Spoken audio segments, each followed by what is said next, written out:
El 25 de agosto de 1530 una fuerte tormenta azotó Moscú y marcó un nacimiento real, el del siguiente gran príncipe. Un niño que pasaría a ser conocido como Iván el Terrible.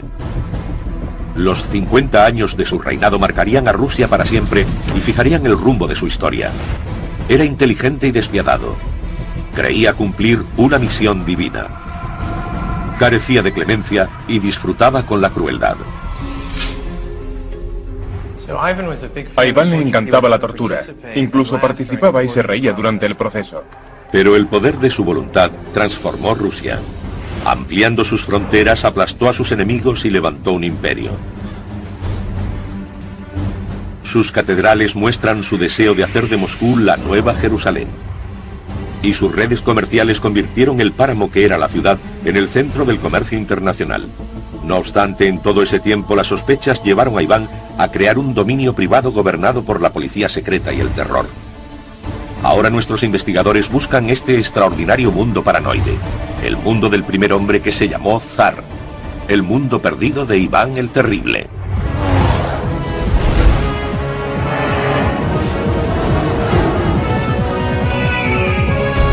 Mundos perdidos, Iván el Terrible. Hace menos de 500 años, Rusia seguía sumida en la Edad Media. El pueblo ruso ocupaba solo una fracción de la Rusia actual. Su tierra estaba rodeada por tártaros mongoles descendientes de Gengis Khan, y estaba dividida en una serie de principados. Moscovia, con su capital, Moscú, era el más fuerte. Durante siglos, sus grandes príncipes habían intentado unirse para crear una sola nación y ampliar su territorio. Iván el Terrible nació en un mundo de ambición rodeado de una construcción masiva. En el corazón de Moscú, arquitectos italianos reconstruyeron la ciudadela, el Kremlin, como declaración de futuras intenciones. Nuestros investigadores han viajado a Rusia para ver lo que queda del mundo perdido de Iván el Terrible. Buscan las claves que les ayuden a reconstruir ese mundo. Mike Schuller es un ingeniero especializado en la restauración de edificios antiguos y quiere ver los cambios físicos que Iván introdujo en su reino. Me fascina el uso que hizo Iván de la madera para construir iglesias y fortificaciones y me gustaría averiguar un poco más. También quiero saber cómo empezaron a utilizar piedra y ladrillo para sus grandes edificios.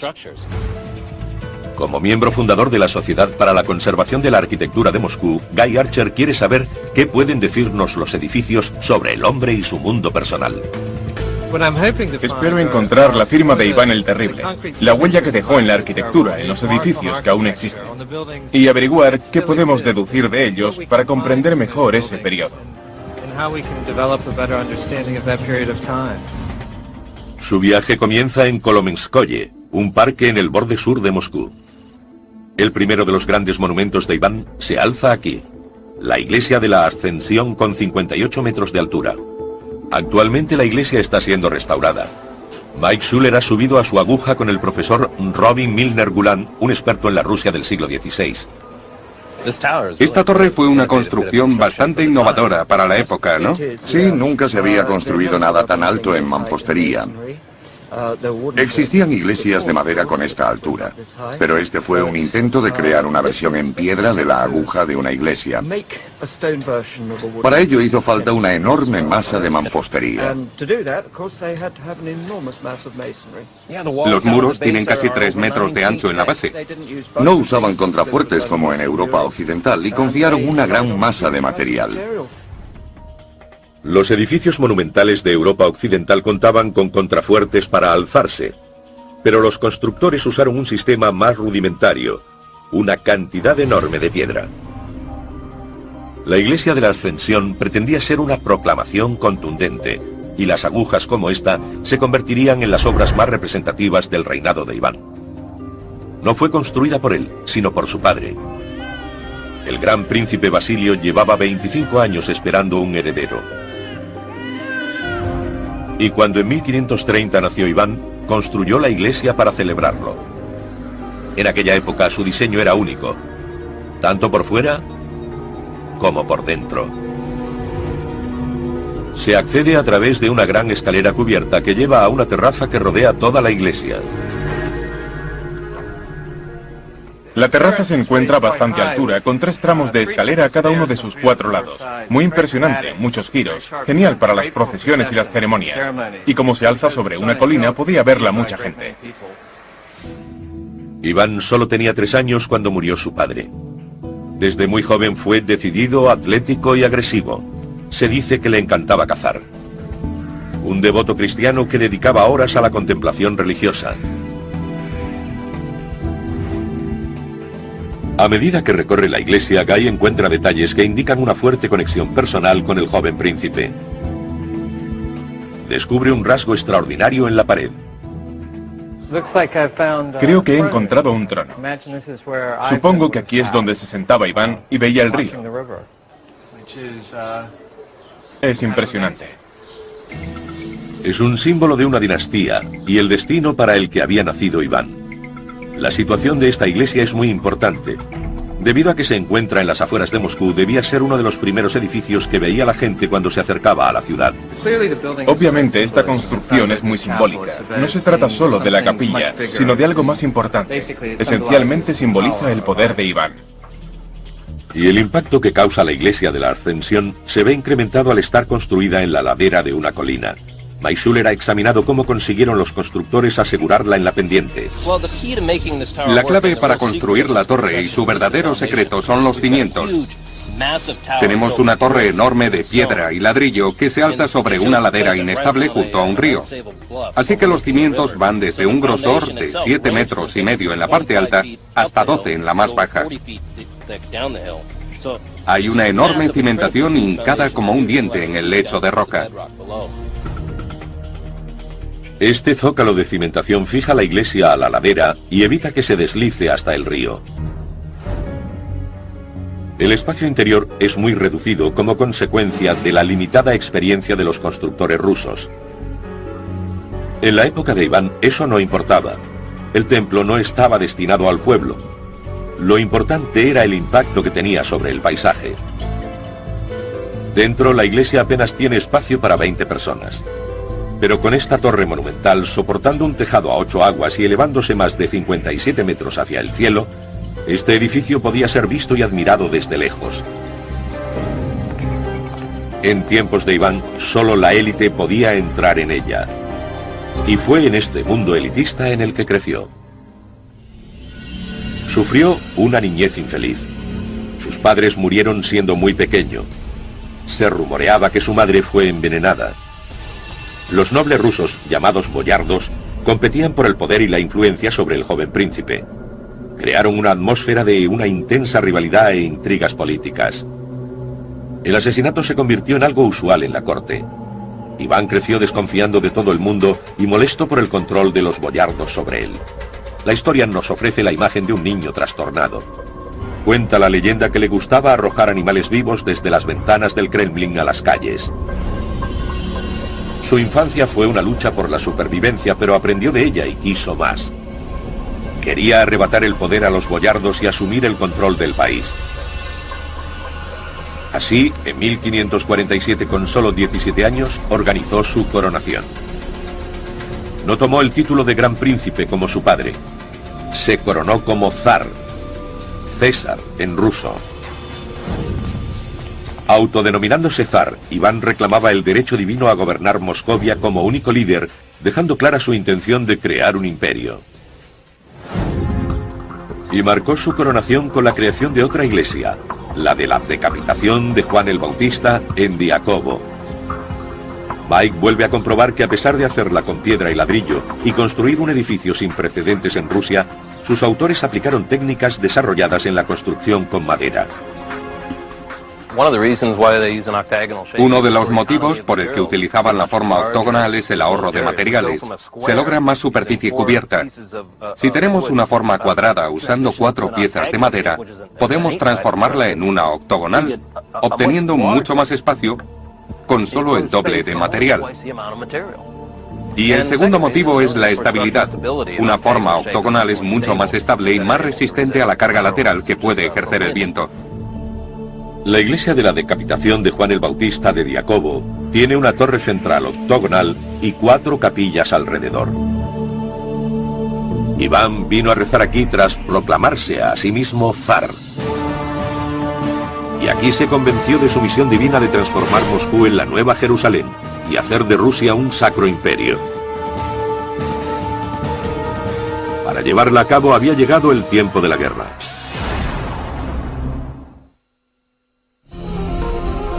Nuestros investigadores ya han visto dos destacados edificios religiosos de la juventud de Iván el Terrible. Ahora el periodista Guy Archer emprende un viaje al este de 1000 kilómetros. Se dirige a Kazán, donde Iván obtuvo su primera victoria militar sobre los tártaros. Los rusos llevaban siglos batallando sin éxito con los tártaros, descendientes de los mongoles que controlaban las tierras del este. La ciudad tártara de Kazán era de una importancia estratégica crucial. Solo conquistándola podía Moscovia acceder y controlar el río más importante de Rusia, el Volga. Tras dos tentativas fallidas de tomar la ciudad, Iván se dispuso a intentarlo una tercera vez en 1552. Con solo 22 años, Iván trajo con él un arma secreta.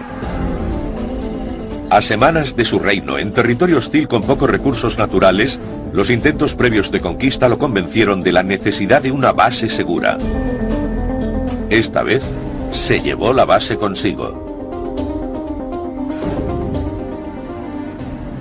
En la confluencia de los ríos Volga y Svillaga, el ingeniero Mike Schuller se reúne con el historiador Leonard Nedaskovsky. Buscan Svillag, la ciudad prefabricada de Iván.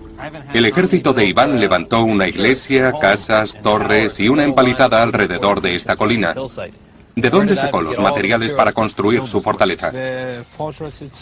La fortaleza, las murallas, las torres y las iglesias fueron construidas en los alrededores de la ciudad de Uglitch, a 1000 kilómetros junto al Volga. Así que fueron a la zona de Uglitch y desmontaron las casas y las iglesias de allí. No. ¿No? No, entonces las construyeron primero. Construyeron la ciudad en aquella zona. Luego la desmontaron y la trajeron hasta aquí en barco.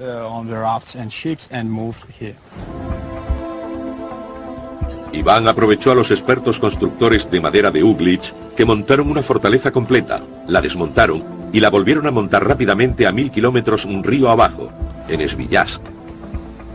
Tal fue su habilidad y destreza que aún se conservan algunas de las construcciones que hicieron para Iván. Estamos en la iglesia de madera más antigua de Iván el Terrible. Es una de las primeras construcciones de madera de Svillask. Y está exactamente igual que en el siglo XVI. Me pregunto cómo pudieron construir una iglesia grande como esta hace 500 años. ¿Cómo lo montaron? Las maderas no están unidas por clavos, sino encajadas unas sobre otras. Se puede ver claramente aquí. Así que fueron cortadas y moldeadas para que encajaran unas con otras. Sí, por su propio peso. Las técnicas que produjeron estos extraordinarios edificios siguen en uso hoy. He venido a esta carpintería para ver cómo podían encajar las maderas sin utilizar clavos. Se calcula a ojo y se va cortando el tronco de abajo hasta que el de arriba encaje perfectamente. Por eso la anchura de la junta es crítica.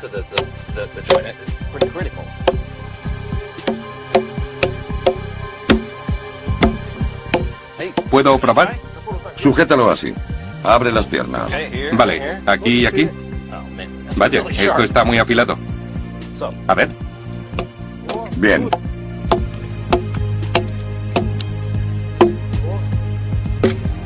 ¿Lo he estropeado mucho?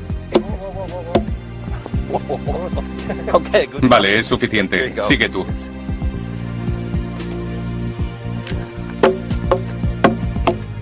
¿Bien? Buen trabajo, está perfecto.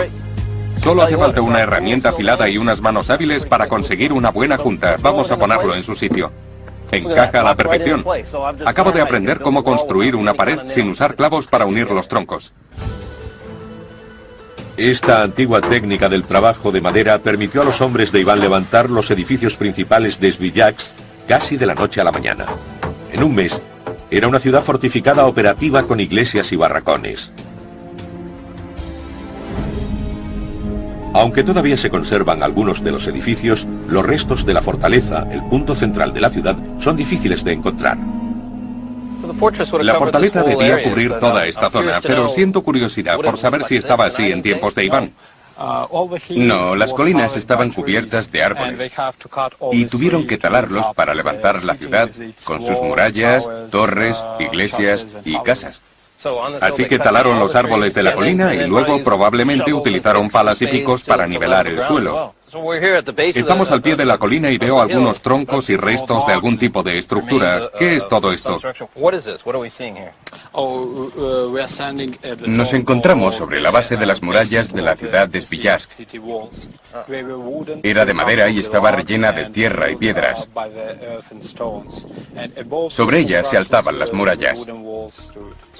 Así que había una gran muralla reforzada con troncos y tierra. Sí, Una buena defensa. ¿Qué altura tenía? unos 6 metros. Una gran muralla. ¿Contaban con algún otro medio de protección? Tenía al menos 20 torres. Para soportar 20 torres, la fortaleza de Iván tenía que ser extremadamente resistente, lo que se logró con unas técnicas novedosas. Construyeron de un modo muy interesante. Había una serie de troncos trasladados en el frente, reforzados por unos pilares cada 5 metros. De esa forma, la construcción formaba una especie de cadena de celdas. Estas se rellenaban con escombros, tierra, barro o piedras, dándole así más resistencia al fuego de artillería. Ahora podemos conocer el aspecto que tenía la fortaleza de Sviljazsk, con sus fosos, torres de 3 pisos de altura y terraplenes que ocultaban trampas de estacas. Esta fortaleza de montaje rápido era una forma sencilla y efectiva de abrir una nueva frontera. Iván estaba preparado para tomar Kazán, una ciudad cuya ciudadela o Kremlin estaba considerada inexpugnable. El gran ejército de Iván tomó posiciones a las afueras de Kazán. Guy se ha reunido con el arquitecto Rustem Zavirov para conocer al detalle el asedio de la ciudad. Acabo de enterarme que al otro lado de estas murallas el ejército de Iván de unos 150.000 hombres asedió la ciudad durante 6 largas semanas. Pero a pesar del mes y medio de fuego de artillería, las murallas de la ciudadela seguían en pie. Rechazado por los contraataques tártaros y hostigado constantemente por su caballería, Iván parecía estar condenado al fracaso una tercera vez. Buscando un medio de lograr ventaja, Iván ordenó a sus ingenieros que idearan un modo de llegar bajo la torre secreta en las murallas del Kremlin. En esta zona, el ejército de Iván el Terrible intentó cavar un túnel y volar el abastecimiento de agua del Khan.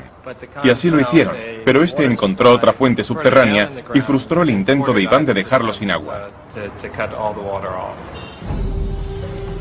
En un último intento de tomar la ciudad, los ingenieros de Iván colocaron cargas explosivas en túneles bajo las murallas de la fortaleza de Kazán.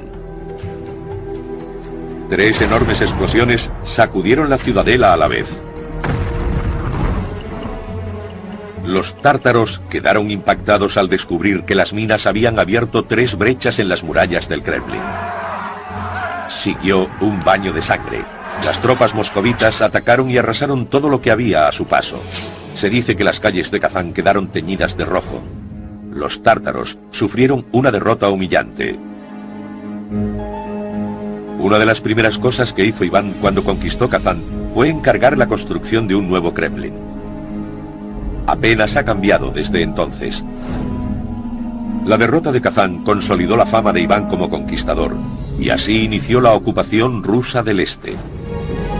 Fue un momento decisivo, e Iván estaba decidido a construir un monumento que reflejara la gloria de su victoria.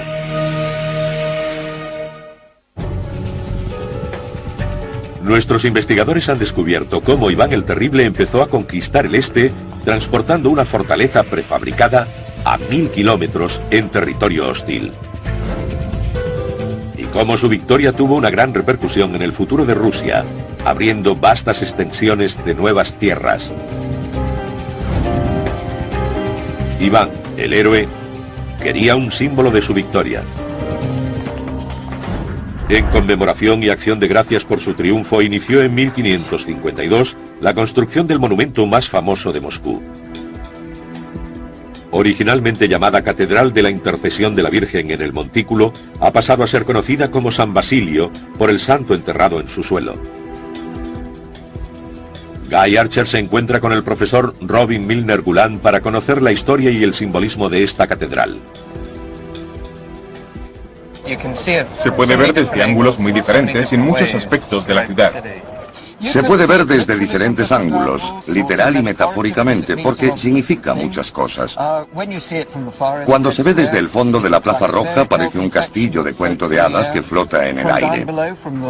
Desde la orilla del río parece gigante, y a medida que uno se acerca a la puerta, parece un castillo de ladrillo. Cuenta la leyenda que Iván cegó a los arquitectos para que nunca pudieran volver a construir algo tan bello.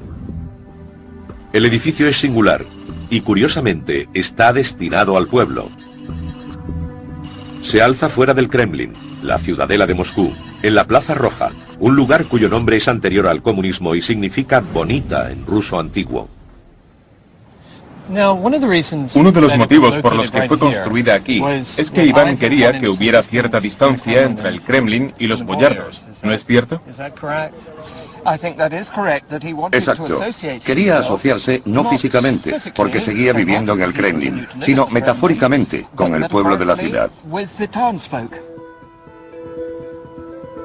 Para investigar la construcción de San Basilio, el especialista Mike Schuller se ha reunido con el ingeniero Alexandre Zuckerman. Primero quiere examinar los materiales utilizados para construir la catedral. Antiguamente se utilizaba mucha piedra caliza en los edificios de Moscú, pero esta catedral fue construida con ladrillo porque es mejor material. Tras este cambio hay varios motivos. El ladrillo es más económico. Una vez fabricado puede utilizarse inmediatamente, mientras que un trozo de piedra requiere cierto grado de trabajo y mucha pericia en la construcción. Es más duradero. Y los edificios de ladrillo son más elásticos y capaces de soportar las deformaciones del paso del tiempo. Vamos a verlo. Gracias a un permiso especial, Mike y Alexandre acceden a una galería superior que no está abierta al público, para comprender el motivo por el que dieron esa forma a las cúpulas de la catedral. Las cúpulas en forma de cebolla y los techos de colores están por todas partes. Cada cúpula es única. ¿Por qué dieron a las cúpulas forma de cebolla? Uno de los motivos es que la nieve no se acumule sobre ellas. En los climas nórdicos utilizan estas formas para que la nieve resbale, ya que una cúpula esférica quedaría cubierta de nieve. También por motivos estéticos. Sí, arquitectónicamente es preciosa. Mike ha descubierto que para poner una cúpula de base circular sobre una estructura octogonal, los constructores tuvieron que resolver un antiguo problema arquitectónico: encajar un cuadrado en un círculo. Tuvieron que diseñar un elemento especial de transición que quedara oculto en la arquitectura del edificio. Me he fijado en que muchas de estas iglesias utilizan lo que se conoce como enjuta. Se trata de un elemento de transición que permite encajar una cúpula esférica en una superficie cuadrada. Por definición, una enjuta no es más que el segmento triangular de una esfera. Aquí tenemos una naranja que representa la esfera. Y con solo 3 cortes de navaja obtenemos 8 enjutas, que nos permiten encajar la cúpula en las esquinas del espacio inferior.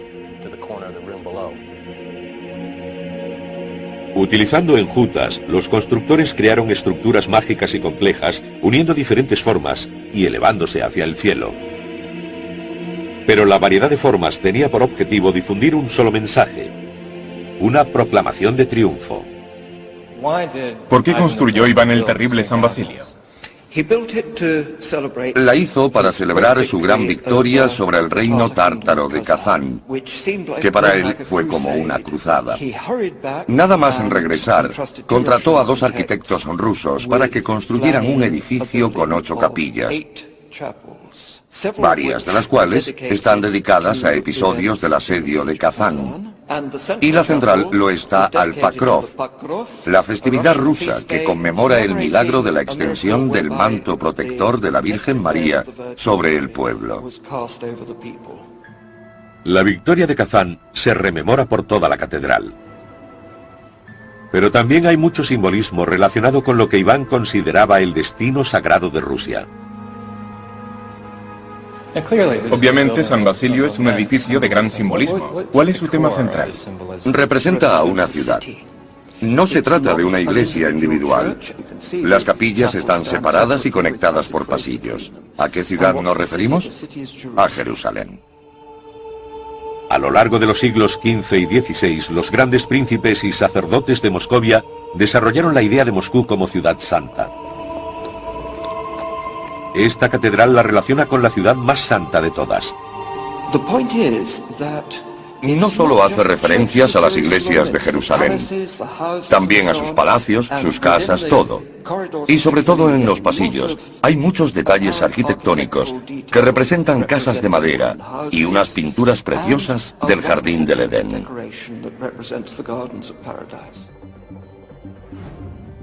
Iván quería que cualquiera que entrara en la catedral sintiera que lo hacía en el centro de un sacro imperio. Esta idea se refleja en el diseño básico del edificio.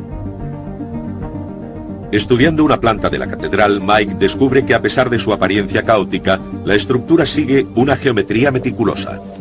Me he sentido algo confuso recorriendo la catedral. Parece un laberinto de capillas y pasillos. Pero viendo la maqueta y el plano, resulta obvio que fue construida con una forma geométrica muy concreta. Tenemos una iglesia central rodeada por 8 capillas unidas entre sí por una galería. Lo más importante es que viendo el plano, se aprecia claramente que la catedral tiene una forma de estrella de 8 puntas. Ahora podemos revelar el aspecto que debía tener la catedral de San Basilio en el siglo XVI. En el centro se alzaba la torre octogonal de 57 metros de altura, coronada por una pequeña cúpula dorada. Rodeándola 4 capillas grandes y 4 pequeñas, cuyas bóvedas tenían forma de casco en tiempos de Iván. Y este diseño representaba un mapa conceptual de Jerusalén, un símbolo del destino de Moscú como nuevo centro del mundo. Tras someter al este y glorificar la capital moscovita, Iván el Terrible puso sus miras en Occidente, en las riquezas de Europa.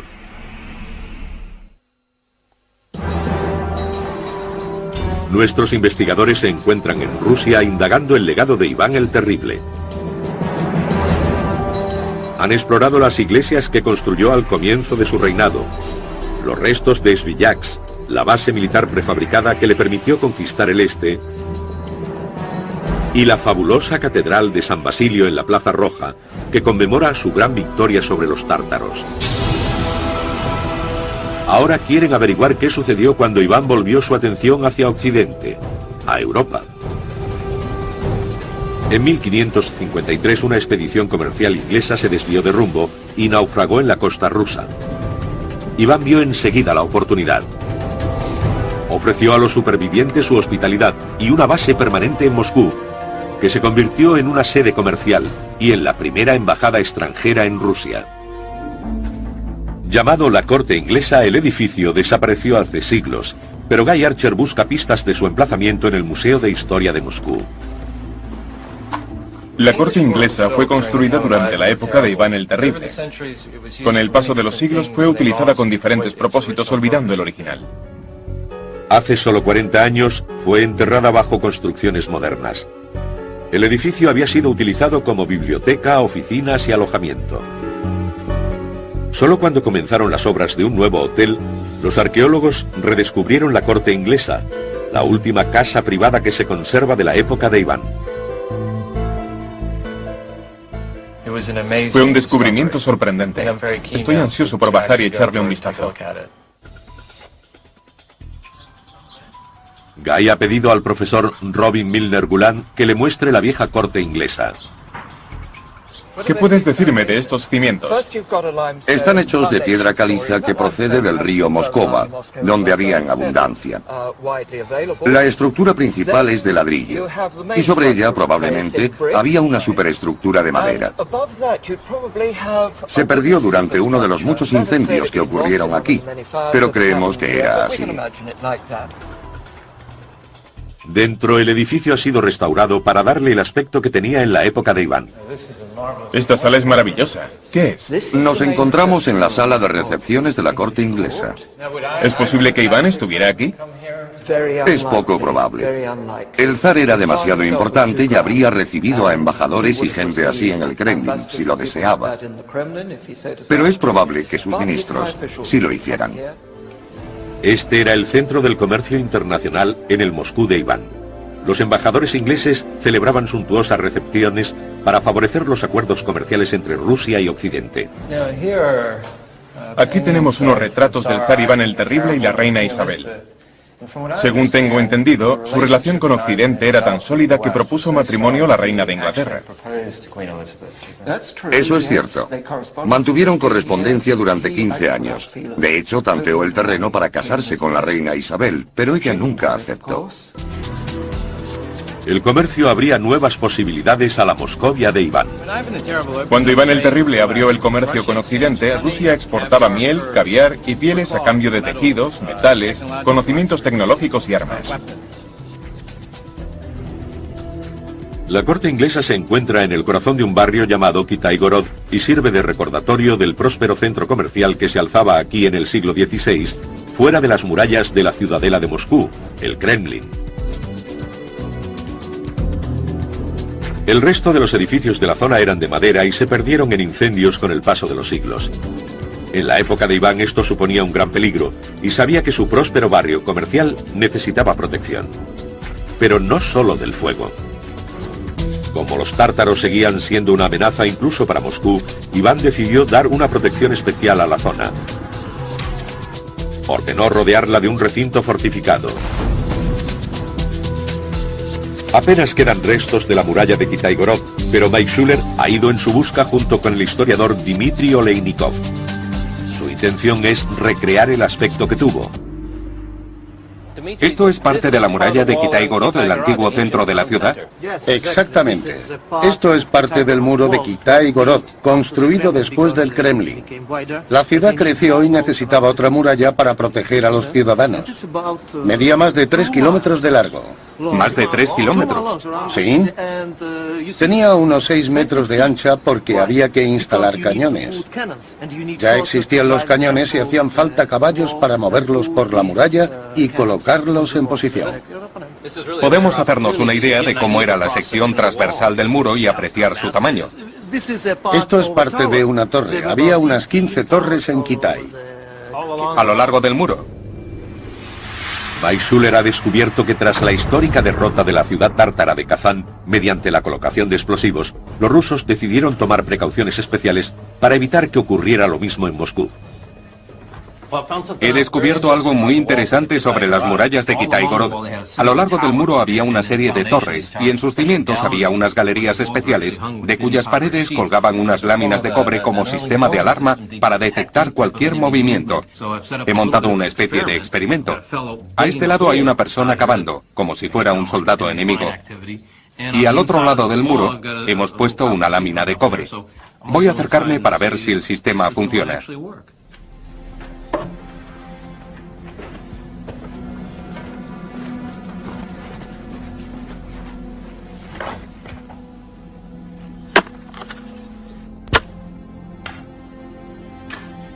Oigan eso, se puede apreciar claramente el sonido del pico al otro lado del muro.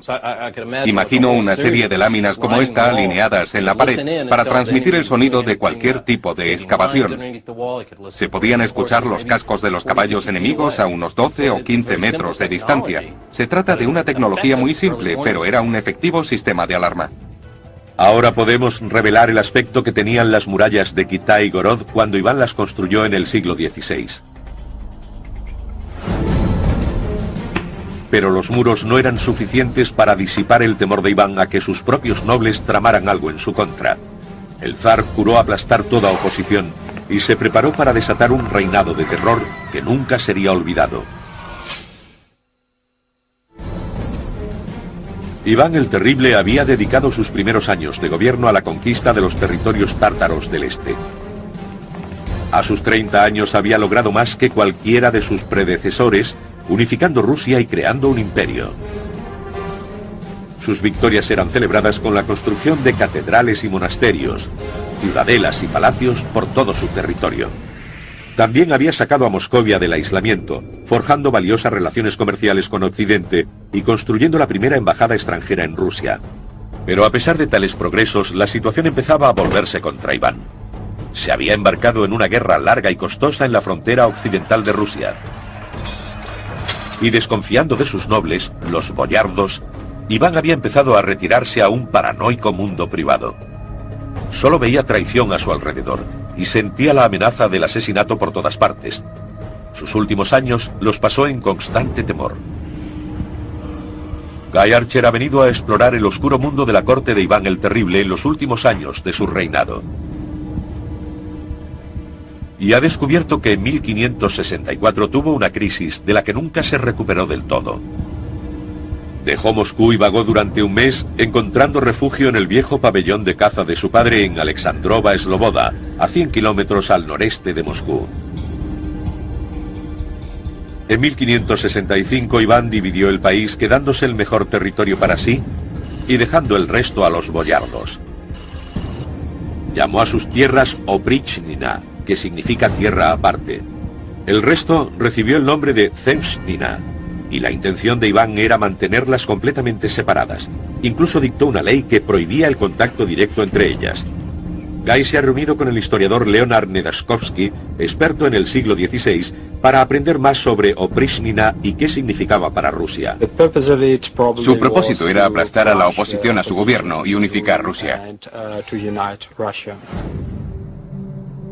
Iván quería el control total de su territorio y exigía lealtad absoluta de su pueblo. Creó un poderoso ejército de 6.000 hombres, reclutados de todos los niveles de la sociedad rusa. Fue la policía secreta de Iván el Terrible, los Oprichniki. Iván el Terrible creó la Oprichnina y formó a una serie de soldados especiales, los Oprichniki. ¿Cómo vestían? Vestían con trajes negros y llevaban cabezas de perro y escobas en las monturas. ¿Cabezas de perros de verdad? Sí. Una imagen bastante truculenta. ¿Para qué? Significaba que actuaban como perros del zar. Y con las escobas barrían a los enemigos de este.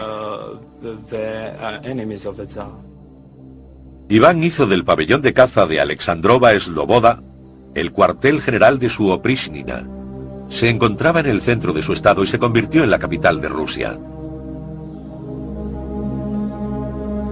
Alexandrova Sloboda es ahora un convento. Su tranquilidad actual contrasta con la época más turbulenta de su historia hace más de 400 años. El aspecto del lugar ha cambiado con los siglos, pero Iván dejó su huella en uno de los edificios. Convirtió una pequeña iglesia construida por su padre, Basilio, en el campanario de la crucifixión. Añadiendo un tercer nivel de kokoshniki, arcos con forma de peineta, Iván creó un campanario bajo un tejado a 2 aguas, que le daba la altura necesaria para vigilar sus dominios. Mike Schuller y el ingeniero Alexandre Zuckerman suben a la torre de 57 metros para investigar. Por fin hemos llegado al nivel de las campanas. Esta torre es impresionante, debía dominar el panorama. Se puede ver en todas direcciones. 15 o 20 kilómetros a la redonda. Sé que estas torres se utilizaban para avisar de los servicios religiosos, pero esta debía tener otro propósito. Sí, también era una torre vigía y desde aquí transmitían mensajes. Y también debía ser un gran símbolo del poder de Iván. Algunas de estas campanas son enormes y debió costar mucho hacerlas. A veces hacían las campanas antes que la torre. Construían las torres alrededor de las campanas y las subían. Así que fundían la campana en la base de la torre. Sí. Una buena solución. La altura del campanario era otra manifestación del poder de Iván. Las campanas no solo se utilizaban para convocar a la gente a la iglesia, sino también para enviar mensajes y dar la alarma. Mike Schuller ha descubierto que el territorio de Alexandrova Sloboda estaba rodeado por una muralla. Aquí hay un terraplén. Está claro que el límite original del monasterio era mucho mayor que el actual.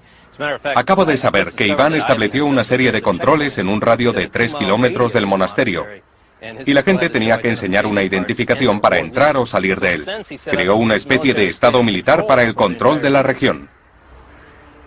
Iván convirtió el pabellón de caza de su padre en una combinación de monasterio y cuartel de su policía secreta. Actuando como el abad, esperaba que sus hombres mostraran tanta devoción por la oración como él mismo. Las mañanas estaban dedicadas a una misa que duraba 3 horas. Esta es la capilla privada de Iván el Terrible. Es aquí donde oraba cada día a las 4 de la mañana. Lo acompañaban unos 300 hombres de su cuerpo especial, los Oprichniki. La asistencia era absolutamente obligatoria. Si alguien no venía a los rezos, era encarcelado durante 8 días. Iván no solo rezaba aquí, también daba las órdenes a sus hombres. Cuenta la leyenda que se concentraba tanto en sus 3 horas de oración que adoptaba esta postura y al apoyar la frente contra la piedra, esta le causaba heridas.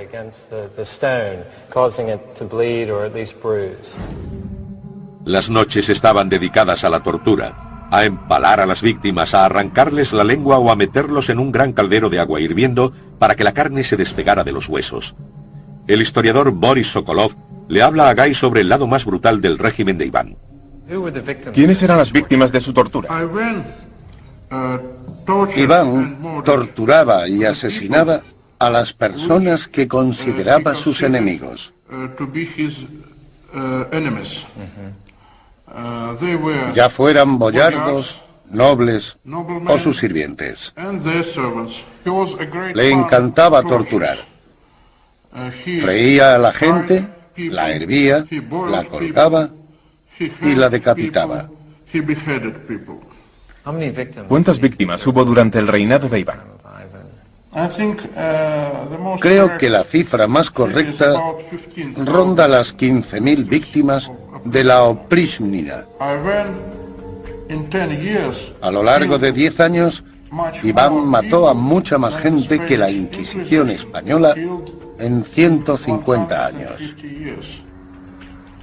El zar incluso ordenó a sus Oprichniki purgar ciudades enteras. Eran implacables y miles de personas fueron masacradas. Iván se consideraba un redentor que representaba a Dios en la tierra. La suya era una guerra sangrienta contra las fuerzas del mal. Y era su derecho divino purificar a aquellos que se habían vuelto corruptos. Iván encargó la construcción de 2 iglesias en Alexandrova Sloboda, arrepentido de sus pecados y para conmemorar las atrocidades que había cometido contra su propio pueblo. Y este es el aspecto que tenía el complejo una vez terminado. Rodeado de sólidas murallas fortificadas de madera y piedra, tenía una enorme puerta de mampostería. En su interior había lugares destinados a la oración y otros para la tortura. Una terrible combinación de lo sagrado y lo profano, emblemática del reinado de Iván. Fue en Alexandrova Sloboda donde el violento temperamento de Iván hundió el futuro de su dinastía. En 1581 golpeó a la esposa de su hijo que estaba embarazada por vestirse de forma inapropiada. Su hijo salió en su defensa, e Iván lo golpeó con su bastón de mando. Murió a causa del golpe. A los pocos días su esposa abortó. El zar había perdido a su sucesor y a su futuro nieto. Fiódor, el único hijo que le quedaba, era débil y no estaba preparado para gobernar. La dinastía de Iván moriría con él. Cuando falleció en 1584, Rusia estaba sumida en el terror y la incertidumbre de su futuro. Aún así, Iván hizo grandes cosas por su país y dejó un impresionante legado en piedra y ladrillo. Su nacimiento fue conmemorado con la construcción de la impresionante iglesia de la Ascensión. Celebró su propia coronación como zar con la majestuosa iglesia de Diakovo. La extraordinaria catedral de San Basilio se alza como un monumento a su victoria sobre los tártaros en Kazán y como certificación del estatus de Moscú como ciudad santa. Fomentó las relaciones internacionales y la prosperidad comercial, animando a su retrasado país a abrirse a Occidente. Pero al final, Su miedo a la oposición y su creciente locura casi destruyen el país por cuya grandeza tanto había luchado.